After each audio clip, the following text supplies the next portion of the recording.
আমরা যখন সংসদে জিজ্ঞাসা করছি যে সমস্যাটা এখন বিশ্বব্যাপী চলছে, এটা বাংলাদেশের সৃষ্ট নয়, আমরা বলছি যে আমরাও সহযোগিতা করতে চাই সমস্যা উত্তরণে।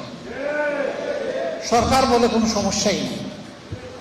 এমনভাবে বিবৃতি দেওয়া হয় সংসদের ভিতরে, মনে হয় যেন সমস্যা তো নাই, বরঞ্চ উদ্বৃত্ত তেলের উপর ভাসছে বাংলাদেশ। লজ্জা। আমরা জিজ্ঞেস করেছি, তাই যদি হয় তাহলে এক একজন গাড়ি চালক, এক একজন বাইক চালক কেন তাহলে পেট্রোল পাম্পের সামনে গিয়ে ঘন্টার পর ঘন্টা তাদেরকে অপেক্ষা করতে হয়? পর কিলোমিটার কেন লাইনে থাকতে হয়? কেন তাদেরকে রোদে শুকাতে হয়? কেন তাদেরকে বৃষ্টিতে ভিজতে হয়? বাইক চালকরা বলছে, আগে 7-8 ঘন্টা দৌড়াদৌড়ি করতে পারতাম, এখন তেলের কারণে 3 ঘন্টাও বাইক চালানোর সময় পাই না। জনজীবনের সকল ক্ষেত্রে এই দুঃসহ যাতনা নেমে এসেছে।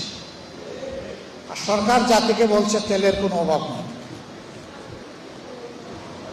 এটা অবশ্য কি, তেলের অভাব কার জন্য নাই এটা বলে নাই। কারো কারো লোক ড্রাম ভর্তি করে নিজেদের ঘরে, বাঁশ জাড়ে, গোয়াল করে বিভিন্ন জায়গায় তারা তেল রেখে দিয়েছে। পাম্পে তেল পাওয়া যায় না, লেখা আছে তেল নাই, বন্ধ, কিন্তু ওখানে গেলে তেল পাওয়া যায়। 120 টাকা দামের তেল ওখানে গেলে 300 টাকায় পাওয়া যায়। এইভাবে জ্বালানির উপর পাওয়ার নির্ভরশীল। শুধু গাড়ির চাকা চলে না, শুধু ফ্যান ঘুরে না, শুধু বাতি জ্বলে না, এই জ্বালানিতে সমাজের চাকা চলে,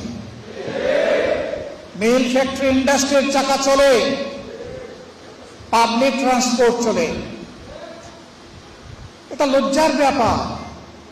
সরকার কেন সবাইকে নিয়ে খোলা মনে বসছে না? বাস্তব অবস্থা কেন তুলে ধরছে না? আমরা সবাই এই সংকট নিরসনের অংশীদার হতে চাই। আমরা তো সংকট তৈরি করতে চাই না, কিন্তু কি জানি শুধু একটা লুকোচুরি সব ব্যাপারে আমরা লক্ষ্য করি, কি একটা অস্পষ্টতা। আমরা সরকারকে আহ্বান জানাবো, এটা থেকে বের হয়ে আসে। আপনারাই বলছেন সবাই মিলে বাংলাদেশ, সবার আগে বাংলাদেশ, মিলে ঝিলে বাংলাদেশ। তো কোথায় সবাই মিলে বাংলাদেশ? তা তো আমরা দেখতে পাচ্ছি না।